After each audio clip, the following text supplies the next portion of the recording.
Бу атнада Татарстанда янгынга каршы махсус режим кертилди. Демек, ачык урыннарда шупшар, кыры үлән яндырга һәм хәтта урман янәшәләрендә урнашкан бакчачылык ширкәтләрендә учак кабызып ризык әзерләргә ярамый. Кагыйдәләрне бузучыларны штрафка тарталар.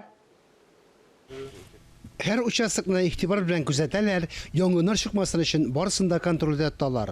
Трак пункт шәһәрнең ерак өлешендә урнашкан, профилактик рейдлар кирәк. 25 апреля по 15 мая запрещено, значит, разведение костров, сжигание мусора, травы сухой, да, и приготовление пищи на открытом огне, да.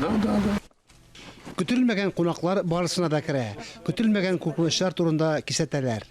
Ну, не сжигайте, как бы собирайте. Нет, я поздней осенью, то, что было, сжег поздней осенью, уже ближе к зиме.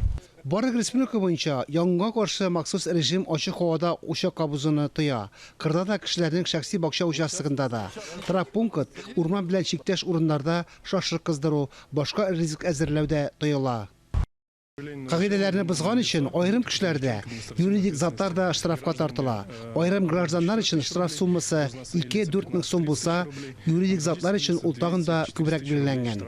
Бу ел кырыган үләнне яндыру 100дән артык янгын чыгуга сәбәпче булды. Мамадыш районында ял көннәрендә мәктәп склады янды. Анда законсыз шүккә утыртканнар. Мондый хәлләр кабатланмасын өчен коткаручылар хәзер көн сайын рейдларга чыга. Хуҗасыз участокларга аерым игътибар ителә. Аларны Росреестрга запрос җибәреп ачыклыйлар. Апрель гадәттән тыш хәлләр министрлыгы хезмәткәрләре өчен иң киеренке ай. Алар гражданнарның янгыннарга каршы кагыйдәләрне үтәүләрен сорыйлар. Возраст такой, уже все кругом, как говорится, хочется, чтобы все аккуратно было и все это безопасно. Так что мероприятия вот эти все, хорошо, что вы пришли. Республикада янгыннарга каршы режим 15 майга кадәр дәвам итә. Фанис Мөхәммәтов, Айнур Вәли Әхмәтов, Александр Решоткин, Татарстан яңалыклары.